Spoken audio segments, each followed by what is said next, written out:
हे दोस्तों, this is Mukesh. Welcome back to my channel. So आइए हम लोग बिना टाइम वेस्ट किए हुए वीडियो की तरफ बढ़ते हैं। तो आज का पहला क्वेश्चन है I came dash America. I came dash America. अब यहाँ पर जो है कौन सा प्रेपोजिशन लगेगा? From, at, in, on. So ऐसे क्वेश्चन को बनाने के लिए मैं आपको कुछ टिप्स देता हूँ। जैसे कि आपको वर्ब पर ध्यान देना होगा। अगर आप वर्ब समझ जाएंगे ना तो आपको मल्टीपल चॉइस क्वेश्चन करने में आपको आसानी होगी। तो यहाँ पर वर्ब क्या है? केम। केम के साथ ये वर्ब टू है, सेकंड फॉर्म है कम का, कम, केम, कम। तो इसके साथ हमेशा या तो टू लगेगा या नहीं तो फ्रॉम लगेगा। तो यहाँ पर टू तो ऑप्शन में है ही नहीं, तो आएगा फ्रॉम।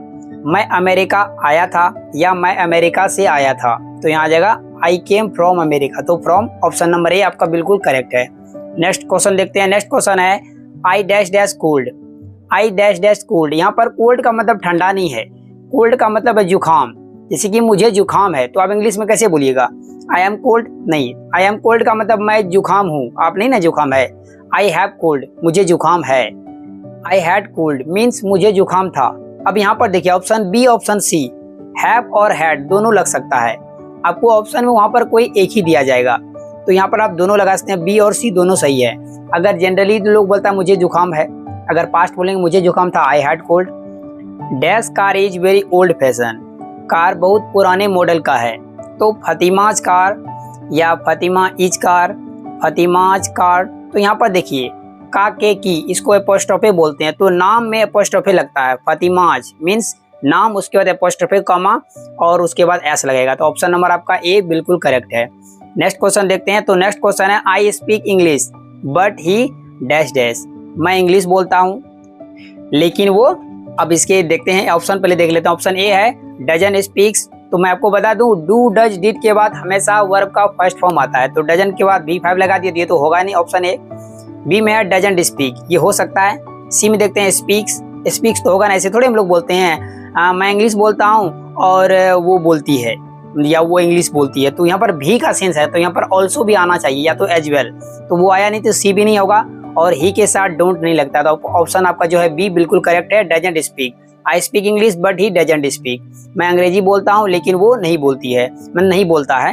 नेक्स्ट क्वेश्चन देखते हैं। नेक्स्ट क्वेश्चन है now days everyone dash dash internet. Means आजकल जो है हर कोई इंटरनेट यूज करता है, तो हैड यूज्ड होगा नहीं, करता था। आजकल, आजकल के बारे में बता रहे हैं, मतलब प्रेजेंट के बारे में बता रहे हैं। तो प्रेजेंट का वर्ब क्या है? एक तो बी में ऑप्शन है यूजेज और डी में यूज। अब यहाँ पर बात आता है सब्जेक्ट क्या है? सब्जेक्ट है एवरीवन। एवरीवन, एनीवन, एनीबॉडी, ये सब सभी हमेशा क्या होते हैं? इंडेफिनिट प्रोनाउन होते हैं और ये हमेशा सिंगुलर होते हैं। इसके साथ सिंगुलर हेल्पिंग वर्ब आएगा, तो इसीलिए यहाँ पर ऑप्शन बी आपका बिल्कुल करेक्ट है, यूजेज होगा। Nowadays everyone uses internet. आजकल हर कोई इंटरनेट यूज करता है। नेक्स्ट क्वेश्चन है question number 6 dash there anybody in the room. अब यहाँ पर देखिए आर तो लगेगा नहीं, एम तो आएगा ना, आई के साथ एम आता है। इफ तो यहाँ पर लगेगा नहीं, क्योंकि ये इफ जो है दो सेंटेंसेस को जोड़ने का काम करता है, तो जोड़ने क्वेश्चन कर रहा है क्या कमरे में कोई है, तो इसके साथ इज लगेगा। क्यों? क्योंकि सब्जेक्ट यहाँ पर जो है जिसके बारे में पूछ रहे हैं एनीबॉडी, एवरीबॉडी, ये हमेशा सिंगुलर होते हैं, इसीलिए इसके साथ इज लगेगा। Is there anybody in the room, क्या कमरे में कोई है। नेक्स्ट क्वेश्चन है how many siblings dash dash. सामने वाले से पूछते हैं ना आपके कितने भाई बहन है या तुम कितने भाई बहन हो, तो कैसे क्वेश्चन करते हैं? How many siblings do you have. Siblings का मतलब होता है भाई बहन, सहोदर भाई बहन, एक ही माँ बाप के बेटे।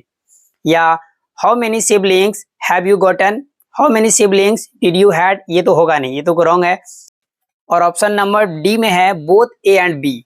ए बी क्या दोनों होगा? तो मैं आपको बता दूं दोनों सही है, ए और बी दोनों होगा। ऑप्शन नंबर डी आपका बिल्कुल करेक्ट है। जब भी आपको सामने वाले से पूछना हो कि आप कितने भाई बहन हैं या आप कितने भाई बहन से हैं, तो दोनों में पूछ सकते हैं। स्पोकन में लोग आजकल ऐसे ही बोलते हैं how many siblings have you gotten या how many siblings do you have. Next question को देखते हैं what dash you doing. Means तुम क्या कर रहे हो, तो सब्जेक्ट है यू, यू के साथ क्या लगेगा?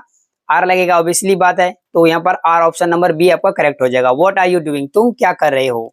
सो हमारा नेक्स्ट क्वेश्चन है which book is dash dash. अब यहाँ पर देखिए तुम्हारा बुक कौन सा है या कौन सा बुक तुम्हारा है, कौन सा बुक तुम्हारा है। यहाँ पर क्या लगेगा? योर लगेगा, योर्स लगेगा पोस्टऑफे वाला, या योर्स लगेगा या योर इज। तो मैं आपको बता दूं जब भी विच के बाद या व्हाट के बाद कोई नाउन आएगा, ठीक है, तो लास्ट में जो आएगा ना वो आएगा पजेसिव प्रोनाउन भरना पड़ेगा। पजेसिव प्रोनाउन क्या होता है? जैसे कि माइन, योर्स, आवर्स, एस वाला, हिज, हर्स, आपको यहाँ पर लिस्ट देख रहे होंगे, तो यहाँ पर ऑप्शन नंबर सी में बिल्कुल करेक्ट है। विच बुक इज योर्स, इनमें से कौन सा बुक आपका, मतलब कौन सा बुक आपका है इनमें से। नेक्स्ट क्वेश्चन, आज का आखिरी क्वेश्चन है, C is dash dash home.